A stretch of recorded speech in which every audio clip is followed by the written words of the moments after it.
สวัสดีเนาะเพื่อนๆชาวเพจ Facebook ทุกคนพบกับข้าพเจ้าคันวิสัยวรรณยุทธแพนเพจสำหรับคลิปนี้หรือว่าช่องนี้นี่แม่นเป็นเพจที่ใช้สำหรับการแชร์แบ่งปันความรู้เด้อทุกคนเด้อถ้าหากว่าใครเห็นคลิปนี้ก็ฝากกดไลค์กดแชร์กดติดตามเพื่อเป็นกำลังใจในการเฮ็ดคลิปต่อไปเนาะสำหรับคลิปนี้แม่นเป็นคลิปที่แอดมินนี่จะพาเพื่อนๆทุกคนมาเบิ่งวิธีการตั้งค่าเสียงเพลงโทรเข้าในแอป Messenger เนาะโดยปกติแล้วสายโทรเข้าของเรานี่เราสิได้ยินคุ้นหูกันแหล้วเนาะทุกคนเนาะแบบหลายๆคนใช้ก็มันสิดังหรือว่ามีเสียงคือกันหมดแหละตัวอย่างว่าข้าพเจ้าจะโทรเข้าเนาะอาตัวอย่างว่าแอดมินจะโทรเข้าเนาะว่าเราสิได้ยินเสียงแบบใดนี่เราสิได้ยินเสียงประมาณนี้เนาะเสียงเอิ้นว่าเสียงในเครื่อง หรือว่าในแอป Messenger นะค่าเสียงมาตรฐานแล้วตัวนี้นะเนาะแล้วบัดนี้เราบ่อยากตั้งค่าเสียงมาตรฐานแบบนี้เดะเราอยากใส่เสียงเพลงได้ตามใจหรือว่าอยากใส่เสียงเพลงโทรเข้าด้วยตนเองเนาะแล้วเราอยากตั้งเสียงเพลงด้วยตนเองเนาะอยากใส่ตามใจบ่อยากให้มันเป็นค่ามาตรฐานแบบนี้เราจะเฮ็ดจั่งใดมีวิธีเนาะอาข้าพเจ้ามีวิธีมาแนะนำแล้วก็มาเฮ็ด ให้ทุกคนได้เห็นนำกันเนาะก่อนที่เราจะไปรับชมนั้นฝากให้ทุกคนนี่ติดตามเพจบ่กับกดไลค์กดแชร์วิดีโอนี้เด้อทุกคนเพื่อเป็นกำลังใจในการเฮ็ดคลิปเนาะถ้าพร้อมแล้วไปเบิ่งกันเลย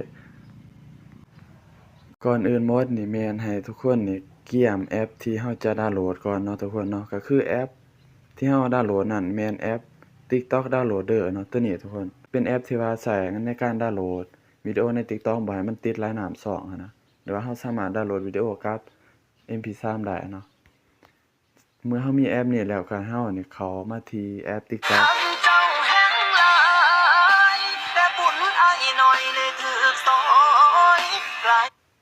แล้วเราค้นหาเพลงที่เราต้องการจะใส่เป็นเสียงเพลงโทรเข้าเนาะทุกคนเนาะอย่างเช่นว่าข้าพเจ้าจะค้นหานี่เพลงบ่แม่นแนวเนาะทุกคนเนาะ เพลงอันนี้แม่นเป็นเพลงที่ข้าพเจ้าจะดาวน์โหลดเพื่อใส่เป็นเสียงเพลงโทรเข้าเนาะทุกคนเนาะกดคัดลอกลิงก์แล้วก็มาวางอยู่ในแอป TikTok Downloader นะครับ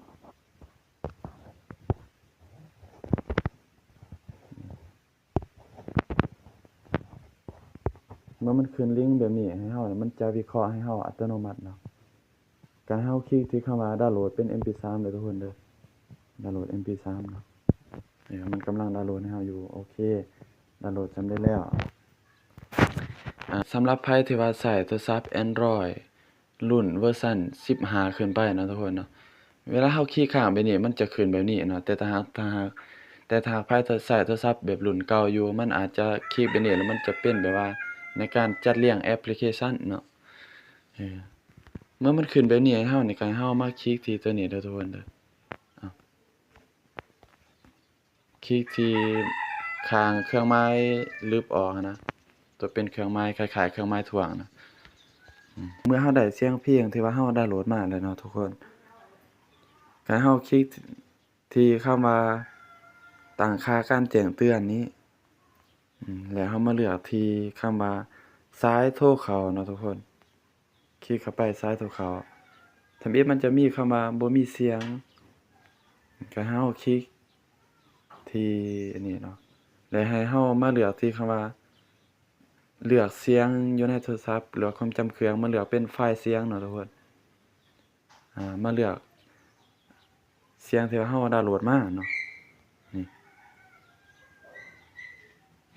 เมื่อเราเลือกไปนั่นแล้วก็ให้เราคลิกที่คำว่าเสียงเรียกเข้าที่ติดตั้งไว้ล่วงหน้านี่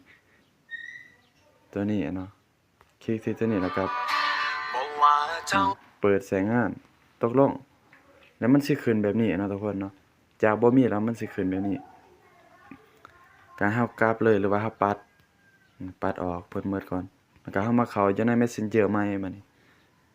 คลิกที่คำว่าตั้งค่าเด้อจากนั้นให้เรามาเลือกคำว่านี่การแจ้งเตือนและเสียงนี่มาเลือกเป็นเสียงโทรเข้าตัวนี้นี่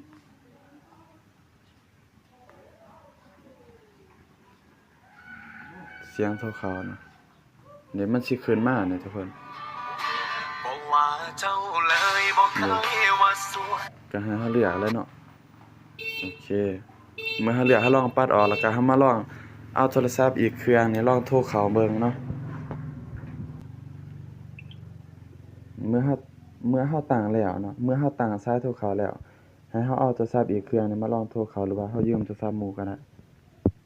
ลองโทรเข้าเด้อ